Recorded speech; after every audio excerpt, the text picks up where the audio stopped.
வரக்கூடிய 2026 சட்டமன்ற தேர்தல் திமுக வர்சஸ் அதிமுகவோ, திமுக வர்சஸ் தாவேகாவோ கிடையாது.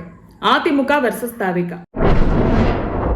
இன்னைக்கு தேதிப்படி அரசியல் சூழ்நிலை, கூட்டணி பலம் இதெல்லாம் வச்சு பார்க்கும்போது 2026 சட்டமன்ற தேர்தல்ங்கிறது முழுக்க முழுக்க திமுகவுக்கு சாதகமான ஒரு களமா பார்க்கப்படுது. எனவே 2வது இடம் யாருக்கு அப்படிங்கிற கேள்வி வருது. அதுக்கான போட்டியா தான் 2 பேர் வராங்க.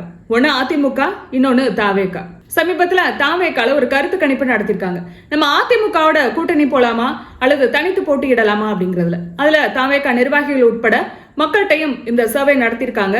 அதுல அவங்களுக்கு வந்த முடிவுப்படி தனித்து போட்டியிட்டோம் அப்படின்னா எதிர்கட்சி அந்தஸ்து கிடைக்கும், அதிமுக இடத்துல நாம அமரலாம் அப்படிங்கறதா தாவேகா தலைமை தெரிஞ்சுக்கிட்ட ஒரு விஷயம். இதனால்தான் 4 நாளைக்கு முன்னாடி நடந்த தாவேகாவோட 2ஆம் ஆண்டு தொடக்க விழாவில் ரொம்ப ஆக்ரோஷமா, ரொம்ப ஆவேசமா பேசின ஆதவ் அர்ஜுனா எதிர்கட்சி தலைவரா நாளைக்கு தளபதி உங்களை கேள்வி கேட்பாரு அப்படிங்கறத அவர் குறிப்பிட்டிருந்தார்.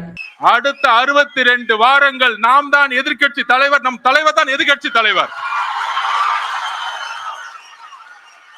தயாராவோம், நீங்கள் எதையும் செய்யுங்கள். எத்தனை போலீஸ் சொன்னா பண்ணுவாங்க. விஜய் முன்னாடி 2 ஆப்ஷன் இருக்கு. வரக்கூடிய 2026 சட்டமன்ற தேர்தலில் அதிமுக மாதிரியான ஒரு பெரிய கட்சியோட கூட்டணி அமைத்து தேர்தலை சந்திக்கிறதா, அல்லது தன்னோட தலைமையில சிறு சிறு கட்சிகளோட கூட்டணி அமைத்து தேர்தலை சந்திக்கிறதா, ஒரு தனித்து களம் காண்பதா அப்படிங்கிறதா. இதுல பெரும்பாலானவர்கள் விஜய்க்கு சொன்ன ஆலோசனை அப்படிங்கிறது, நீங்க அதிமுகவோட கூட்டணி போங்க. அதிமுகவும் தாவேகாவும் கூட்டணி சேரும்போது அது நிச்சயமா திமுகவுக்கு ஒரு டஃபா இருக்கும். சொல்ல போனா ஒரு ஆட்சி மாற்றத்தையே நீங்க உண்டு பண்ணலாம். அதுக்கு காரணமா நீங்க இருக்கலாம். அப்படிங்கும்போது அது உங்களோட அரசியல் எதிர்காலத்துக்கும் நல்லது, உங்களோட வளர்ச்சிக்கும் நல்லது அப்படிங்கிற ஆலோசனை அவருக்கு சொல்லப்படுது. அதே போல அதிமுகவுக்கும் மற்ற கட்சிகளோட, குறிப்பா பாஜகவோட கூட்டணி போறதை விட தாவேகாவோட கூட்டணி போறது நல்லது அப்படிங்கறத அவங்களுடைய எண்ணம். குறிப்பா எடப்பாடி தலைமைக்கு இருக்கக்கூடிய விருப்பமும் கூட தாவேகாவோட கூட்டணி போலாம் அப்படிங்கறதா. அதிகாரப்பூர்வமா 2 தலைமையும் பேசல, ஆனா இரு தரப்புலையும் இந்த பேச்சுவார்த்தை அப்படிங்கிறது நடந்திருக்கு. அப்ப அதிமுக தரப்புல சில நிபந்தனைகளை முன் வச்சிருக்காங்க. நீங்க எங்களோட கூட்டணிக்கு வரீங்க அப்படின்னா உங்களுக்கு அதிகமான இடங்களை கொடுப்பதற்கு அதிமுக தலைமை தயாரா இருக்கு. அதே சமயம் எத்தனை இடங்கள் கொடுக்கணும், எந்தெந்த இடங்களை கொடுக்கணும் அப்படிங்கறதையும் நாங்க தான் முடிவு பண்ணுவோம். அது மட்டும் இல்லாம எடப்பாடி தலைமையில தான் அந்த தேர்தலை சந்திக்கணும். நீங்க போட்டி போடுற தொகுதிகள்ல மட்டும் இல்லாம அதிமுக எத்தனை தொகுதிகள்ல எந்தெந்த தொகுதிகள்ல போட்டியிடுதோ அத்தனை தொகுதிகள்லையும் விஜய் முழுக்க முழுக்க பிரச்சாரம் பண்ணணும். அது மட்டும் இல்லாம ஆட்சியில பங்கு, துணை முதல்வர் இப்படியான அதிகாரத்துக்கெல்லாம் அதிமுக தயாரா இல்ல.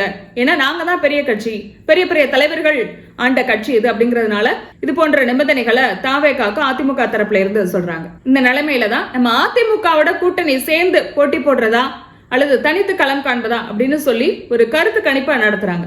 அந்த கருத்து கணிப்புல அவங்களுக்கு வந்திருக்கக்கூடிய முடிவு, அவங்களுக்கு கிடைத்த அந்த தகவல் அப்படிங்கிறது, நம்ம தனித்து போட்டியிடுறதா நல்லது. தாவேகா தனித்து போட்டியிடும் போதுதான் தாவேகாவோட பலம் என்ன அப்படிங்கிறது தெரியும். அதிமுகவோட போட்டியிட்டோம் அப்படின்னா அந்த வாக்கு வங்கி தாவேகாவோட வாக்கு வங்கியா பார்க்கப்படாது.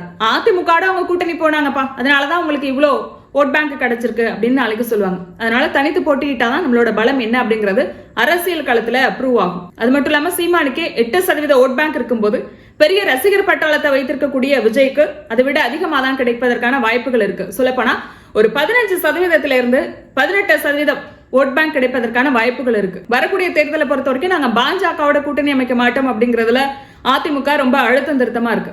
எனவே வரக்கூடிய தேர்தலில் திமுக, அதிமுக, பாஜக, நாம் தமிழர் இப்படி பலமுனை போட்டி இருக்கும்போது அதுல தாவேகாவும் களம் கண்டது அப்படின்னா நிச்சயமா இவங்க எல்லாரையும் விட அதிகமா தாவேகாவால ஸ்கோர் பண்ண முடியும். சொல்ல போனா எதிர்கட்சி அந்தஸ்து அப்படிங்கிறது விஜய்க்கு கிடைக்கும், தாவேகாவுக்கு கிடைக்கும் அப்படிங்கிறது தான் அந்த கருத்து கணிப்புல விஜய்க்கு சொல்லப்பட்ட தகவல். எனவேதான் அதிமுக கூட்டணி வைத்து திமுகவை காலி பண்றதை விட முக்கியம் அரசியல் களத்துல, வரக்கூடிய தேர்தல் களத்துல தாவேகாவோட பலம் என்ன, விஜயோட பலம் என்ன அப்படிங்கறத நிரூபிக்கணும் அப்படிங்கிற முடிவுக்கு வந்த தாவேகா அதிமுக கூட்டணி இல்ல அப்படிங்கறத பிரசாந்த் கிஷோர் மூலமா அறிவிச்சிருக்காங்க. அது மட்டும் இல்லாம தாவேகால இருக்கக்கூடிய புசி ஆனந்த், விஜய்க்கு அரசியல் ஆலோசகரா இருக்கக்கூடிய ஜானோரகசாமி இவங்க எல்லோரும் சொல்லக்கூடிய ஒரு விஷயமும் தாவேகா இந்த தேர்தலில் தனித்து போட்டியிடணும் அப்படிங்கறதான். அதனாலதான் அதிமுகவை விமர்சனம் பண்றதை விஜய் தொடர்ந்து எல்லா மேடைகளையும் தவிர்த்துட்டே வராரு. அதுக்கு காரணம் 2. ஒண்ணு, நாளைக்கு அதிமுகவோட கூட்டணி போக வேண்டிய சூழ்நிலை வந்தாலும் வரலாம். இன்னொன்னு, அதிமுகவை தவிர்த்துட்டு திமுகவை அதிகமா விமர்சனம் பண்ணும்போது நாளைக்கு திமுக வர்சஸ் தாவேகா அப்படிங்கிற அரசியல் களத்தை உருவாக்கலாம் அப்படிங்கறதுனாலதான் அதிமுகவை விஜய் விமர்சனம் பண்றதை தொடர்ந்து தவிர்த்துட்டே வராரு அப்படின்னு பார்க்கப்படுது. விஜயை பொறுத்த வரைக்கும் 2026 தேர்தலையே அவர் ஆட்சியை பிடிக்கணும் அப்படிங்கிற கட்டாயம் கிடையாது. அவருக்கு இன்னொரு வாய்ப்பு இருக்கு. 2031 தேர்தலும் இருக்கு. வரக்கூடிய தேர்தல் அப்படிங்கிறது எவ்வளவு ஓட் பேங்க் வாங்குறாங்க, விஜயோட பலம் என்ன அப்படிங்கிறதுக்கான தேர்தல் தான் அது. ஆனா எடப்பாடியை பொறுத்த வரைக்கும், அதிமுக தலைமையை பொறுத்த வரைக்கும் அவங்க தொடர்ந்து 10 தேர்தலை தோத்துட்டு போறாங்க. எனவே வரக்கூடிய தேர்தல் அப்படிங்கிறது அதிமுகவுக்கு ஒரு வாழ்வா சாவா போராட்டம். எனவே வரக்கூடிய தேர்தலை அவங்க ஜெயிச்சே ஆகணும். அந்த தேர்தலையும் அவங்க கோட்டை விட்டாங்க அப்படின்னா எடப்பாடி தலைமை பெரிய அளவுல கேள்விக்குறியாகும். அதிமுக இடத்த விஜய் பிடிச்சிருவாரு அப்படிங்கிற பயம் அதிமுகவுக்கு இருக்கு. எனவேதான் விஜயோட கூட்டணி போறதுல அவங்க ரொம்ப ஆர்வமா இருக்காங்க. ஆனா அதிமுக இந்த நிபந்தனைகளை தாவேகா ஏற்காததுனால நாளைக்கு அதிமுக தங்களோட நிபந்தனைகளை தளர்த்தி கொள்வதற்கான வாய்ப்புங்கிறதும் இருக்கு. அப்படி அமையக்கூடிய பட்சத்துல அதுவும் நமக்கு லாபம் தான் அப்படின்னு நினைக்குது தாவேகா தரப்பு. என்ன நிறைய சீட் கேட்டு வாங்கலாம், விருப்பப்பட்ட தொகுதிகள்ல போட்டியிடலாம், ஆட்சியில பங்கு, அதிகாரத்துல பங்கு வேணும் அப்படிங்கிற டிமாண்ட் எல்லாம் எடப்பாடி கிட்ட வைக்க முடியும். எனவே முதல் தேர்தலில் இப்படி ஒரு டிமாண்டோட ஒரு பெரிய கட்சியோட கூட்டணி அமைத்து நாளைக்கே வெற்றி பெறும்போது அதுவும் தாவேகாவுக்கு சாதகமா தான் பார்க்கப்படும். அதனாலதான் அதிமுக கூட்டணி இல்ல அப்படிங்கறத தேர்தலுக்கு ஒரு வருடத்திற்கு முன்னாடியே தாவேகா அறிவிச்சிருக்கு. காரணம் இன்னும் ஒரு வருஷம் இருக்கு. இதுல எடப்பாடி தலைமைக்கு சில நெருக்கடிகள் ஏற்படலாம், அரசியல் சூழல் அப்படிங்கிறது மாறலாம். எனவே அவங்க தங்களோட நிபந்தனைகளை தளர்த்தி கொண்டு தாவேகாவோட கூட்டணி போவதற்கான வாய்ப்பும் இருக்கு. அதனாலதான் தேர்தலுக்கு ஒரு வருஷத்துக்கு மேலா இருக்கும் போதே அதிமுக நாங்க கூட்டணி இல்ல அப்படிங்கறத இப்பவே தாவேகா அறிவிச்சிருக்கு. இந்த காலம் அப்படிங்கறது அதிமுகவை யோசிக்க வைக்கிறாங்க.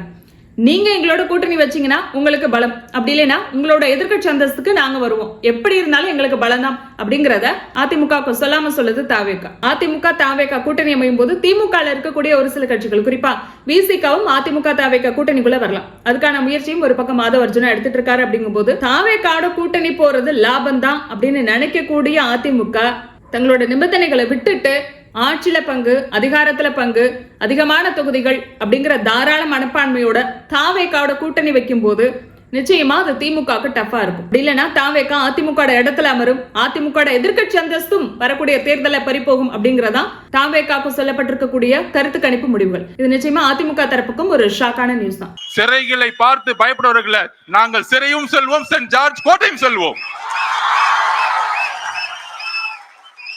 அடுத்த 62 வாரங்கள் நாம் தான் எதிர்க்கட்சி தலைவர், நம் தலைவர் தான் எதிர்க்கட்சி தலைவர்.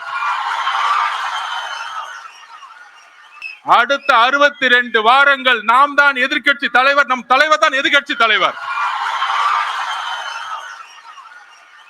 தயாராவோம், நீங்கள் எதையும் செய்யுங்கள். எத்தனை போலீஸ் சொன்னா பண்ணுங்க. ஒருவேளை வரக்கூடிய தேர்தல அதிமுக தனித்து பாஜக தனித்து கிளம்புறாங்கன்னா விஜய் ஸ்கோர் பண்ணுவதற்கான வாய்ப்பு உண்டு. ஆனா அதிமுகவும் பாஜகவும் 2 பேரும் சேர்ந்து வரக்கூடிய தேர்தலை சந்திச்சாங்க அப்படின்னா அப்ப தாவேகாவோட நிலை என்னவா இருக்கும், தாவேகாவோட இடம் என்னவா இருக்கும் அப்படிங்கிற கேள்வி வருது. அதிமுக பாஜக இவங்க 2 பேரோட வாக்கு வங்கியையும் தாண்டி விஜயால அந்த அளவுக்கு ஓட் பேங்க் வாங்க முடியுமா அப்படிங்கிற ஒரு கேள்வியும் இருக்கு. இதுக்கு வரக்கூடிய 2026 தேர்தல் களம் பதில் சொல்லும். இது பத்தி உங்களோட கருத்து என்ன அப்படிங்கறத கமெண்ட்ல பதிவு பண்ணுங்க. மறக்காம சப்ஸ்கிரைப் பண்ணுங்க.